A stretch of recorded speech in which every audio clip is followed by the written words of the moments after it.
Make sure you're in a well-lit area, have the proper tools needed, and have plenty of space to do your build. Start by opening the motherboard box.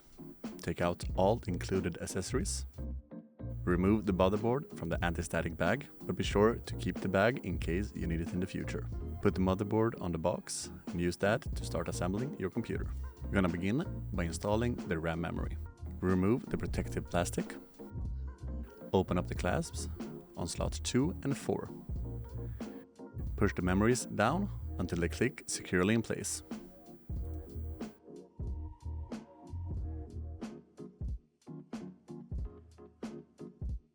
Next step is the M2 SSD. We're gonna install it in the slot closest to the CPU. So begin by removing the backplate. Take off the protective cover. Carefully slide the SSD into place and secure it before screwing the backplate back again.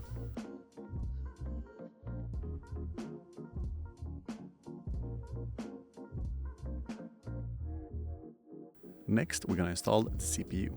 Begin by lifting up the lever and open up into the socket.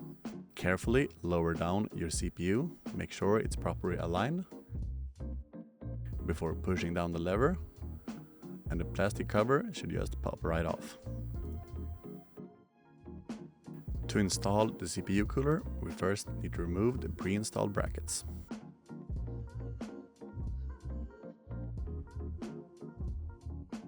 Open up the packaging to your AIO cooler and remove all the included accessories as well as the pump and the radiator.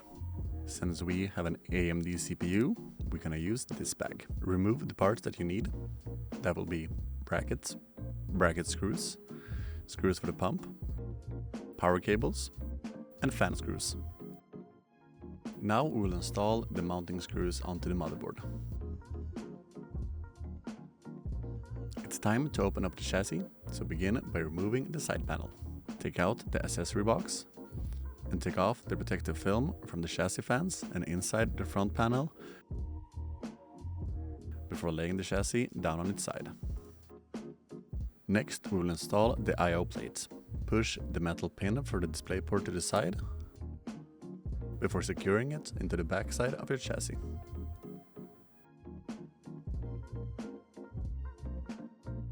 Carefully lift your motherboard into your chassis and align it with the I/O backplate that we just installed. Open the accessory box for the chassis and find the screws needed for the motherboard. It's gonna be these ones. Screw the chassis into place.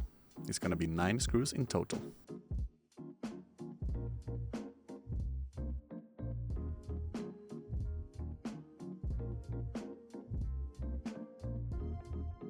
Lift the chassis up again and remove the other side panel. Take off the protected film from the other side of the chassis fans and release the cables on the back side. It's time to route some cables to the front. Make sure to keep them untangled, as it's gonna make cable management so much easier.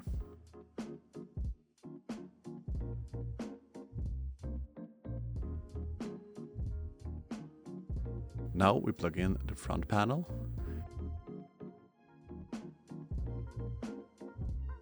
Chassis fans.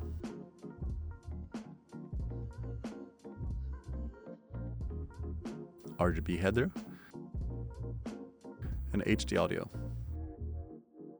It's always a good idea to check the motherboard manual. Next, we're gonna route the USB cables through the left and through the bottom. When you plug in these cables, make sure they're properly aligned to the connectors to the motherboard.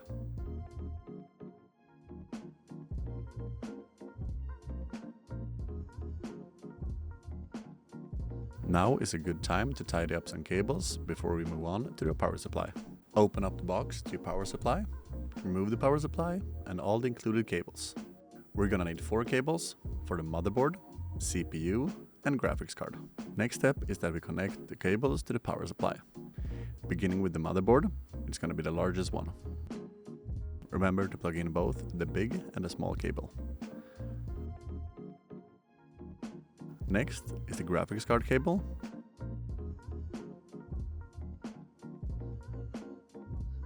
And lastly, the 2 CPU cables. When you install the power supply, make sure the fan is pointing down when you insert it into the chassis.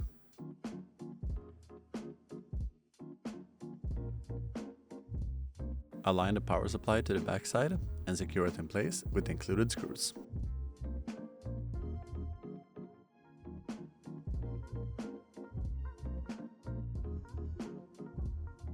Now it's time to open up the RTX 4070 Super graphics card.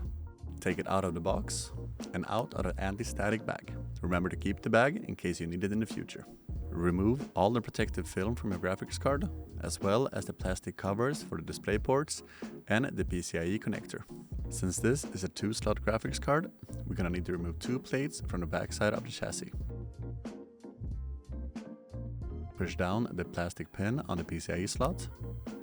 Gently slide the graphics card into place until it clicks, and then secure it with the screws we just removed. Now let's route some power cables to the front, beginning with the 2 CPU cables through the top, the GPU cable through the side, as well as the motherboard cable through the side as well. Plug in the 2 CPU power cables into the motherboard like this.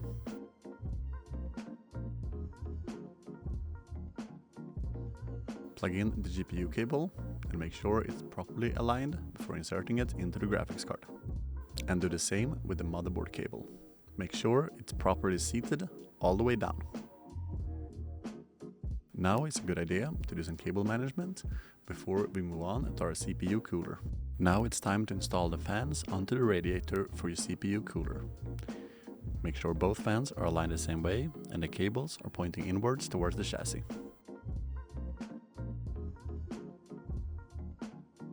It's time to apply the CPU cooler onto the CPU. Begin by removing the plastic cover. There's no need to apply thermal paste since it's already pre-applied. Change out the bracket to the one we picked out earlier.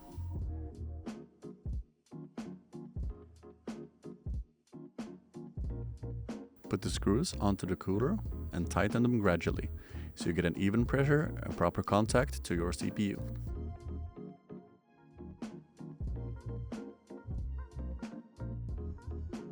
It's time to connect some cables.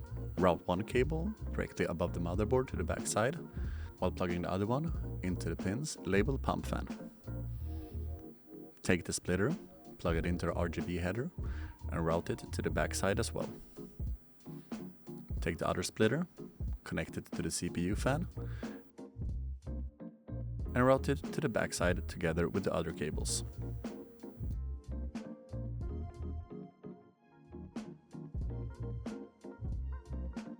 Remove the top panel on the chassis so that we can install our radiator and our fans. Take the cables to the fans and route them through to the back side so we can connect them later after we have secured our radiator and the top of the chassis.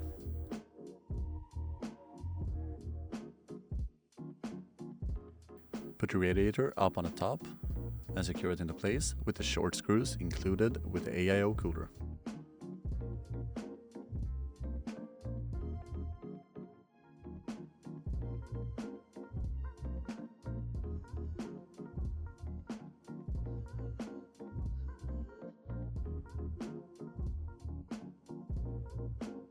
Now it's time to connect all the cables so both the pump and the fans get power and RGB lighting.